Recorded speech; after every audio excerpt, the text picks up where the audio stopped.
हाँ फ्रेंड्स, कैसे आप लोग। मेरी उम्मीद है कि बेहतर और शानदार होंगे मेरे दोस्त। एक नए सेशन मेरे दोस्त, एक नए चैप्टर के साथ आए हैं, क्योंकि आज इसमें पढ़ने वाले मेरे दोस्त त्रिभुज पढ़ने वाले हैं। क्योंकि इससे पहले पांचवा चैप्टर जो हम लोग का समांतर श्रेणी था मेरे दोस्त, उसको अच्छे तरीके से पढ़ ली। क्लियर। तो आज सेशन बेहतरीन रहने वाला मेरे दोस्त, सब शुरू से अंत तक देखेंगे और जितने लोग लाइव जुड़ चुके हैं सबको सुनना सा गुड इवनिंग मेरे दोस्त। क्लियर। तो ज्यादा तो समय नहीं लेंगे, नए चैप्टर को जल्दी शुरू की जाती है मेरे दोस्त, तो ध्यान दीजिए। तो सबसे पहले बता दें कि ये जो ट्रायंगल त्रिभुज है मेरे दोस्त, इससे भी प्रश्न आते ही आते हैं। फिक्स है कि लिखित भी प्रश्न आएगा, एक लिखित प्रश्न आता है, यानी एक लिखित जो 4 से लेकर 5 मार्क्स का होता है। अगर क्वेश्चन रॉन्ग होगा तो 5 का, नॉर्मल होता है 4 का। और एक बहुविकल्पी तो फिक्स है कि आना ही आना है। 1 से 2 होते हैं, बहुविकल्पी में 1 से 2 प्रश्न होते हैं मेरे दोस्तों। तो बता दें कि इस सेशन में नोट में लिख रखे हैं कि इस सेशन में हम लोग को पढ़ना क्या क्या है। क्लियर। तो इस सेशन में हम लोग को त्रिभुज संबंधी जानकारी, यानी त्रिभुज संबंधी जानकारी इसलिए पढ़ना है कि अगर त्रिभुज चैप्टर है, त्रिभुज संबंधी जानकारी, त्रिभुज किसे कहते हैं, सब चीजें पढ़ लेंगे तो फिर हम लोग को त्रिभुज के प्रश्नों को सॉल्व करने में कोई प्रकार की समस्या नहीं होगी। इसलिए त्रिभुज संबंधी जानकारी पढ़ना है। फिर दूसरा ये है मेरे दोस्त कि विगत वर्षों में पूछे गए बहुविकल्पी एवं लिखित प्रश्न को पढ़ना है। क्या क्या ध्यान रखना मेरे दोस्त, विगत वर्षों में पूछे गए बहुविकल्पी प्रश्न, यानी कि सब संबंधी जानकारी अच्छे तरह से पढ़ लेंगे कि हाँ त्रिभुज के प्रश्नों को किस तरह सॉल्व करते हैं, कौन सा सूत्र लगता है और क्या क्या प्रोसेस होती है। तो फिर बहुविकल्पी होने का मेरे भाई, बहुविकल्पी और लिखित विगत वर्षों यानी कि प्रीवियस ईयर के बहुविकल्पी और लिखित में तो कोई डाउट ही नहीं रह जाएगा। क्लियर। आज जब इसको कर लेंगे मेरे दोस्त तो हम लोग को ये चीज क्लियर हो जाएगा कि हाँ प्रश्न एग्जाम में प्रश्न किस तरह का पूछ रहा है, कंफर्म ये चीजें क्लियर हो जाएगा। तो फिर उसी बेस से जब हम लोग का दूसरा चीज कि एग्जाम में किस तरह का प्रश्न पूछ रहा है वो चीज क्लियर हो जाएगा, तो 2025 में जो एग्जाम होगा में आने वाले संभावित प्रश्न को हम चुन लेंगे कि नहीं, कि कौन कौन 2025 में आने वाला संभावित प्रश्न इस चैप्टर से। क्लियर। ये चीज भी हम लोग कर लेंगे। ये सीक्वेंस है कि पहले त्रिभुज में जानकारी कर लेंगे तो फिर प्रीवियस ईयर को देखेंगे, प्रीवियस ईयर देख लिए तो फिर उसी से रिलेटेड जानकारी हम लोग प्राप्त कर लेंगे, उसी से रिलेटेड संबंधित सवाल पढ़ेंगे अच्छे से अच्छे, लिखित और बहुविकल्पी दोनों। क्लियर। आज जब वो सब क्लियर हो जाएगा तो फिर मेरे भाई चौथा नोट ये है कि इस अध्याय के महत्वपूर्ण प्रश्नों का हल पढ़ेंगे। जो इस चैप्टर, जो त्रिभुज वाला चैप्टर है, जो महत्वपूर्ण क्वेश्चन होंगे उस सभी क्वेश्चनों को लगाएंगे इस अध्याय में। क्लियर। आए कि नहीं बात समझ में। यही चारों सीक्वेंस है, इस चारों को ध्यान रखना। और कुछ नहीं है कि त्रिभुज में क्या होती है, अब उतना डीपली नहीं पढ़ेंगे कि तीन भुजा से मिलकर त्रिभुज बनता है, वो नहीं, जो मेन है वही जानकारी रखेंगे।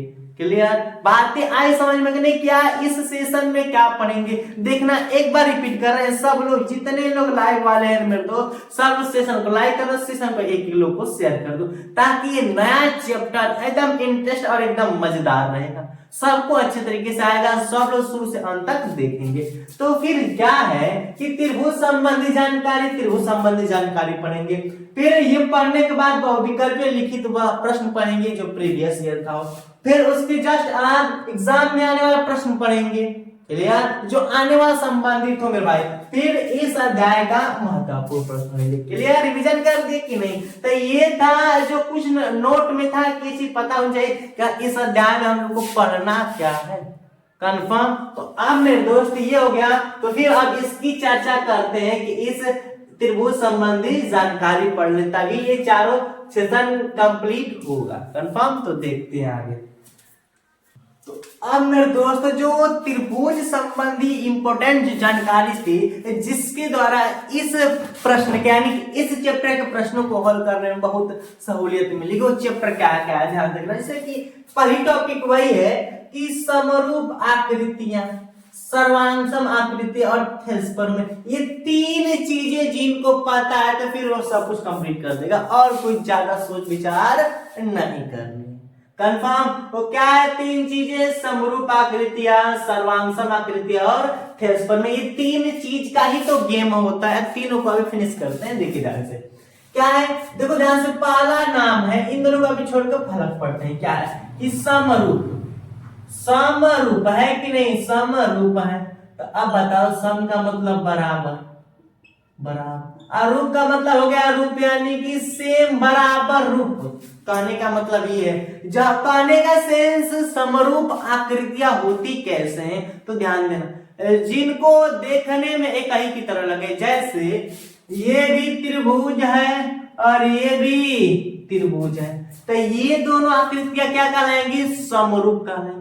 हालांकि ध्यान रखना, ये भी वर्ग है और ये भी वर्ग नहीं आयत है। ये भी क्या है मेरे दोस्त? ये भी आयत है कि नहीं? हालांकि ये दोनों आयत है, तो ये दोनों क्या होंगे? समरूप। यानी कहने का सेंस ये कि दोनों आकृति सेम होनी चाहिए कि ये भी त्रिभुज है, ये भी त्रिभुज है, ये आयत है, ये भी आयत है। मान लो ये वर्ग है तो ये भी वर्ग हो गया।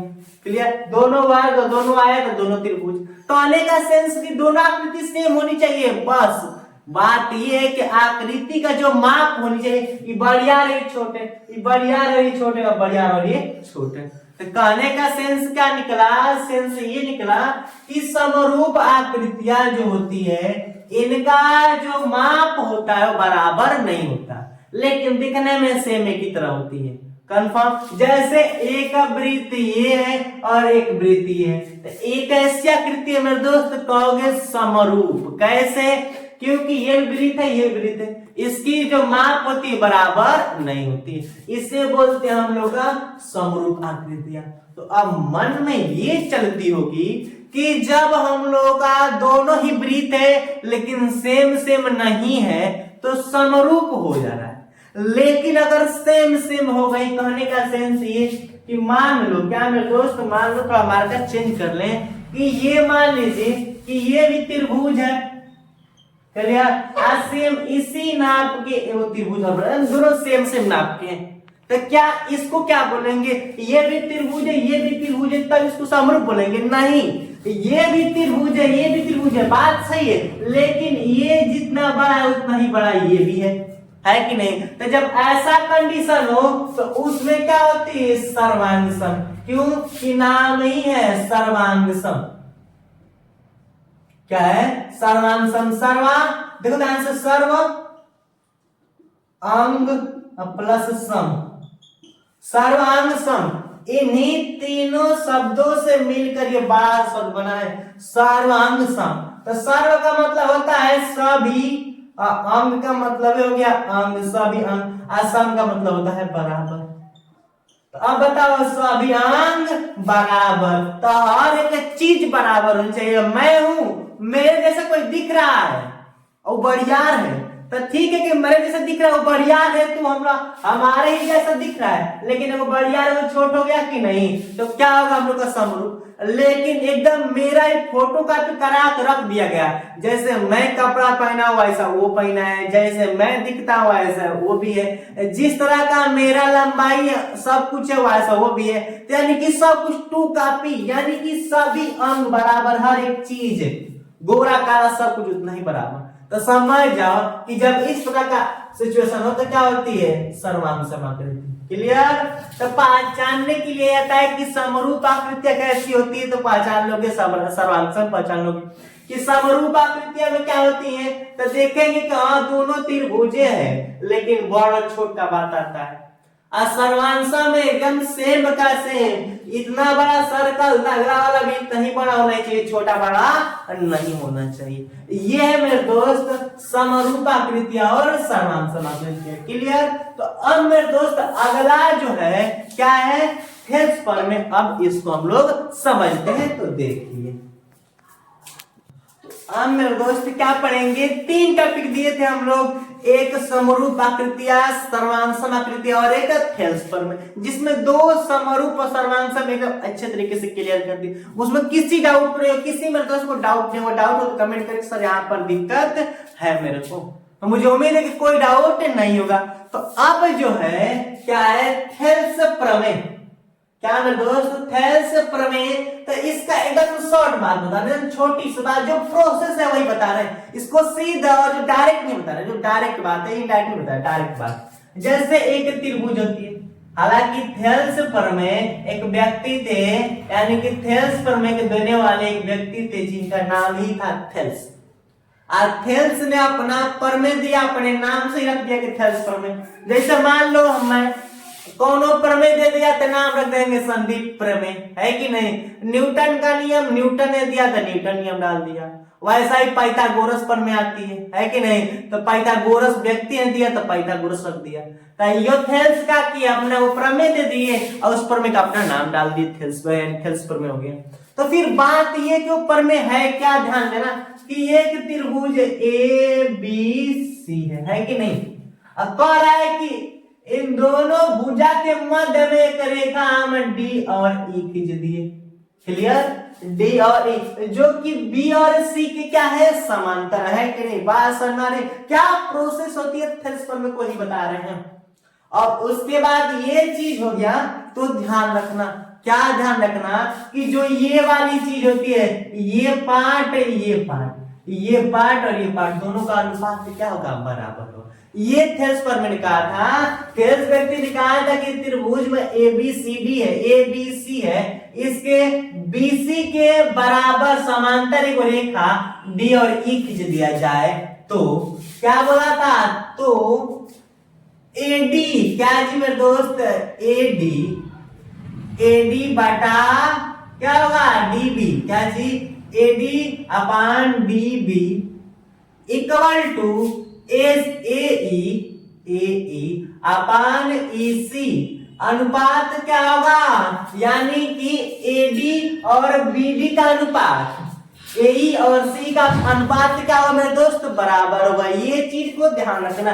ये किसने कहा था, थेल्स बाबा ने कहा था। किसने बाबा ने, थेल्स बाबा ने कहा था, याद रखना इस बात को, कंफर्म। ये कौन कहा था, थेल्स बाबा ने क्या कहा था कि वो त्रिभुज है, अब इसको ABC नाम डाल दिए और BC के समांतर एक रेखा D और E खींच दिए, तो क्या हुआ ये कि AD और BD का अनुपात, AD और BD का अनुपात और AE और C का अनुपात क्या होगा, बराबर होगा। बस बात ये है, ये बताइए, कंफर्म। इतनी चीजें हो गया, तो 3 चीजें कोई पूछे थेल्स प्रमेय, मेरे पास बहुत इंपॉर्टेंट है, बहुत इंपॉर्टेंट। क्यों, क्योंकि इससे ही प्रश्न है, लिखित प्रश्नों का तो गेम इसी पर टिका है। आज सबको एकदम ऐसे फिनिश करेंगे। बस थेल्स प्रमेय याद रखना, कोई भी होगा, दूसरा हम बना दे रहे हैं, त्रिभुज बना दिया यहाँ पर PQR, यहाँ पर S के लिख दिए, क्लियर। तो अब ध्यान देना, P और S, PS इसका और Q और S इसका और इसका अनुपात P के बटा में B के ये क्या होगा, बराबर होगा। यानी कि ये दोनों का अनुपात, इसका और इसका अनुपात दोनों क्या होगा, बराबर होगा। ये कौन बाबा कहा था, थेल्स बाबा ने, क्लियर। तो ये थी महत्वपूर्ण जानकारी मेरे दोस्त, कंफर्म। तो इतनी चीजें कंप्लीट हो गया, तो फिर अब आगे देखते हैं। अब मेरे दोस्त कुछ महत्वपूर्ण बातें जानते हैं जो इस सेशन के हैं। जैसे पहला है कि सभी सर्वांशम आकृतियां समरूप होती, ये तो बात क्लियर है, क्योंकि जिसका सब कुछ बराबर और सेम दिखेंगे ही, ये तो क्लियर है। लेकिन क्या ये चीज और ये समरूप है कि नहीं, क्या ये सर्वांशम है, नहीं। समरूप का मतलब सेम दिखने वाला, क्लियर। तो ये सेम है, जैसे थोड़ा बड़ा बना दे इसको, ये तो क्लियर हो जाएगा, ये सब सर्वांशम में तो समरूप दिख रहे हैं, कोई दिक्कत नहीं हो सकता है। लेकिन क्या ये समरूप है सर्वांग सम? कभी हो सकते हैं, कभी नहीं। तो वही लिखे हैं कि सभी सर्वांग सम आकृतियां समरूप होती हैं, लेकिन सभी समरूप आकृतियां सर्वांग सम नहीं होती है। बस बात ये है। क्लियर? आई कि नहीं समझ में? फिर दूसरा फैक्ट है कि यदि एक रेखा किसी त्रिभुज की दो भुजाओं को एक ही अनुपात में विभाजित करे तो यह तीसरी रेखा भुजा की क्या होगी? बराबर होगी। तो बात यह है कि मान लो त्रिभुज है कि नहीं, ए बी सी, एक भुजा, दो भुजा और ये तीन भुजा। तो अगर यहां से इसको विभाजित कर रहे कि नहीं, एक त्रिभुज और दो त्रिभुज, दोनों अलग अलग अनुपात बांट गए कि नहीं, तो ये जो तीसरी भुजा है इसके समांतर है कि नहीं, बराबर है कि नहीं, तो वही कहने का सेंस है। फिर यही तो थेस पर में भी तो कहा था, कन्फर्म हुआ कि नहीं? फिर जब ये खींचा था तो तुरंत ए बी यहाँ पर कुछ भी शो कर देता था, यहाँ पर डी और ई, कहा था ये और ये दोनों का अनुपात आपस में क्या होंगे? बराबर होंगे। क्लियर? आए कि नहीं बात सुनने? तो ये था जानकारी इस सेशन का मेरे दोस्त। पहली बात बेहतरीन है कि सभी सर्वांग सम आकृतियां समरूप होती है, एकदम बहुत महत्वपूर्ण बातें हैं। क्लियर? लेकिन सभी समरूप आकृति सर्वांग सम नहीं होती है। कंफर्म? तो ये था मेरे दोस्त इस सेशन का संपूर्ण जानकारी। क्लियर? अब जो कल का सेशन रहेगा उसमें मेरे दोस्त क्या पढ़ेंगे? बहुविकल्प भी पढ़ेंगे, क्योंकि देखना ध्यान से, जितने भी रहेंगे सवाल सब इसी से रिलेटेड रहेंगे, एक्स्ट्रा कुछ नहीं रहेगा। कंफर्म? इतनी बातें आए कि नहीं समझ में? आ गई कि नहीं? तो अब मेरे दोस्त इस सेशन को यहीं तक रखते हैं। कंफर्म? क्योंकि इस सेशन में हम लोग केवल 4 ही चीज पढ़नी थी कि हाँ त्रिभुज का सेशन है तो क्या क्या जानकारी होनी चाहिए, एक्स्ट्रा कुछ भी नहीं। कंफर्म? तो अब मेरे दोस्त मिलते अगले एपिसोड में। Thanks for watching. जय हिंद।